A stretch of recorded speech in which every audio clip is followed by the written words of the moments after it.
The Denver Broncos could be in line to make another massive move, and if Aqib Talib has anything to say about it, Broncos insider, by the way, it could be on draft day. Welcome back to the Crushing It podcast, everybody. My name is Miles Smith, and I've got a doozy of an episode to go through. I'm going to detail what Aqib could have been talking about on the arena with Skip Bayless, TJ Ward. He was on there as well, but I am going to give a couple of proposals for what he could have been talking about, because that could mean anything. But before we get into that, of course, don't forget to like and subscribe to my YouTube channel. It really, really helps me in the algorithm. I want to hit 500 subs by the start of next NFL season. And with that being said, well, let's hit the intro, and then I got a couple of clips to play for you.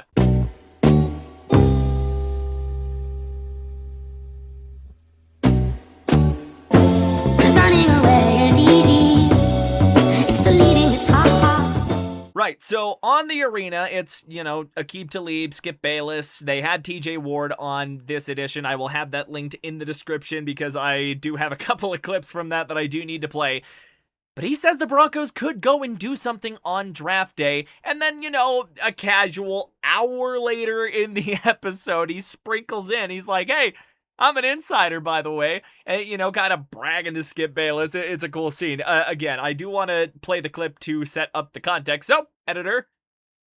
Oh, wait, shit, that's me. Hang on a sec. So, Kinsey, I keep waiting for the bombshell to drop because this man across from me over here keeps saying Denver's going to make another big move, and I keep waiting. It might be the draft. And wait. Oh, yeah. The draft. It might be the draft, Skip. Yeah. So just, you got to trust me, From the Skip. roof, right? When I tell you something about Denver, Skip, you just got to trust me, man. Okay. I got Mike Klis on speed dial. all right. That's my guy. Man, I might have to start paying the editor a little more. Anyways, there was no specific definition as it pertained to what that could be. So I decided, let's break down what are some hypothetical Bronco draft assets or trade assets per se that they could potentially use to set up one of these massive trades. And then I'm going to talk about a couple of guys that they could trade for. Wow, I really need to do a little bit of work on camera with myself here because this is all improv. I just got to get better at improv apparently. But yeah, let's get into, firstly,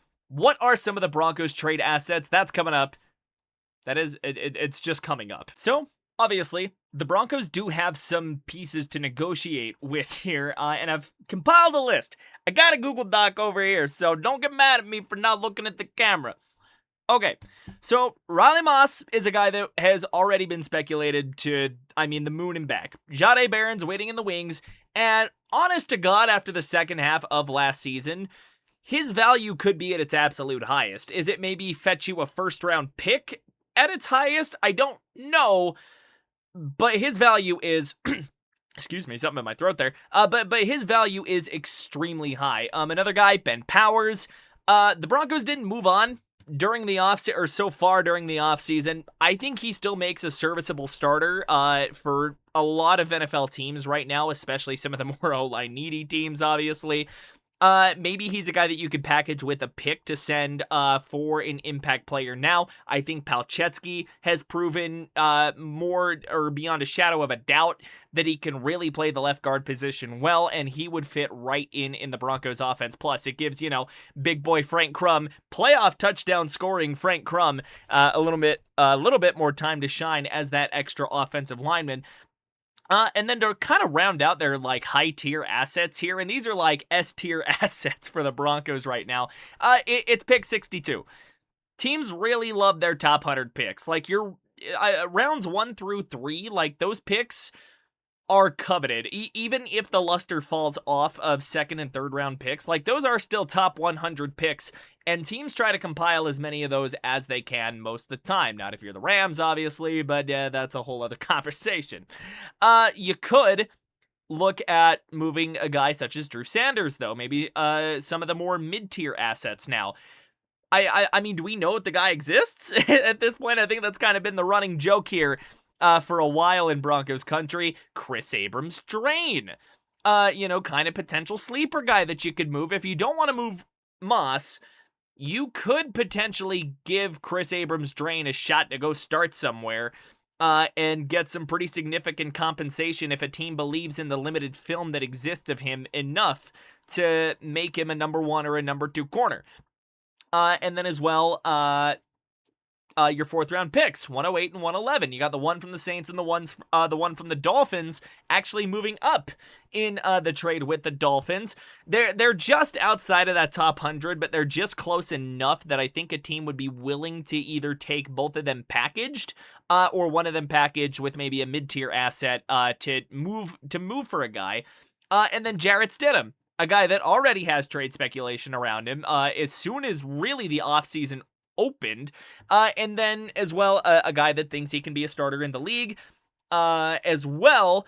Again, somebody that was already speculated in trades, and a guy that's going to be fighting for his backup job come 2026. It has already been said during the owner meetings, I think it was a Sean Payton press conference, Ellinger's going to have a chance to be the backup. And I think Ehlinger is a lot closer to Bo Nix than Stidham. Not in skill necessarily, but definitely more in the offensive fit. I do think Ehlinger is more mobile than Stiddy, even if Stiddy can every, now and again scramble for a couple of yards. So, who are some potential targets? I've got reasons behind these. Kyle Pitts, still a guy that is speculated to get moved. I know him and the Falcons are trying to work on a deal while he's on the franchise tag, but that doesn't mean that the Falcons aren't going to field calls for the guy. Well, maybe a little less willingly going to field calls for the guy, but they're still going to get calls for a guy like Kyle Pitts, right?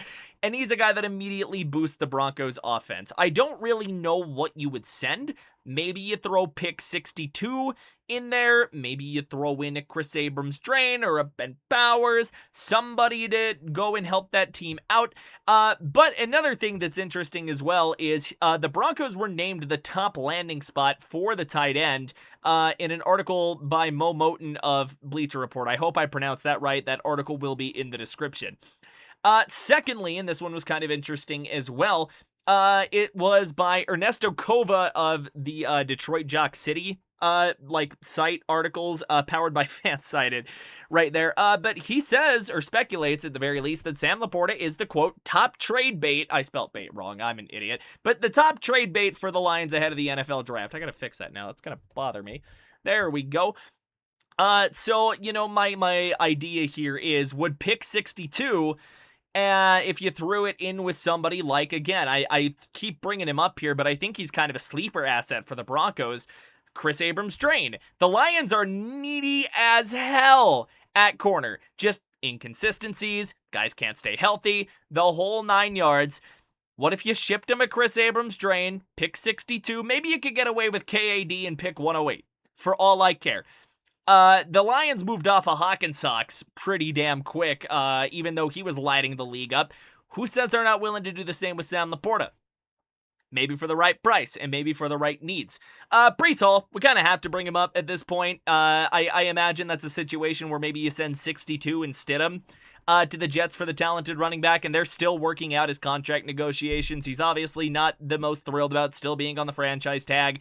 He wants the extension, and their talks aren't going to continue until after the NFL draft. So maybe that's a situation where the Broncos swoop in. Breece Hall was linked to the Broncos at the deadline, and you could argue that Breece Hall could have saved the Broncos season if they had a little more consistency at the running back position at the end of the year. Obviously, we all want to see what Harvey does, but running back still feels like a massive hole, really just because of J.K. Dobbins' injury history, which I hope the guy stays healthy. I hope nothing but the best for J.K. Dobbins. He was electric last year, but it potentially. I'm just throwing guys out there, okay? And then another one, too, and we're going to play on the defensive side of the ball here, Dexter Lawrence. And think about it, like stay with me for a second, Broncos country, on this one, okay? You lost John Franklin Myers in free agency. The Titans just gave that guy a boatload of money. All right? Who says that you don't flip? You're not going to get away with flipping Stidham here, okay? You are not going to get away with just flipping Stidham. But the Giants are looking for secondary help as well. Maybe you go straight up Riley Moss for Lawrence. Maybe you go Moss for Lawrence and a pick or two. Maybe not a top 100, but like a top 130 or something like that. Something late round 4 gives and that could give the Broncos some ammo to move up in the draft, get back into round 3. Who knows what they do there? Or maybe you package somebody like Ben Powers and a 4th rounder for him. One way or another, though, Dexter Lawrence is, I mean, just blatantly on the market. The trade was requested. And really right now in the offseason, we are just kind of exploring our options. We're speculating, the whole 9 yards, the whole shebang. And that's all this video is. It's just shameless speculation. But I saw this, I saw those clips on the arena. Obviously, Aqib was, I mean, he was dead on with the Jalen Waddle trade, so now he has a track record. So when he says something like this, I mean, you gotta speculate a little bit, and you know, the move might not be this big, or it could be in a whole different sort of like set of circumstances. Maybe they try to trade back up into the first round with a 2 and one of the guys on the roster. Maybe throw in one of those 4th round picks. Who knows? Who knows? But what I can tell you is that the offseason is a time of speculation. I think it's fun to do, especially when we get shit like this.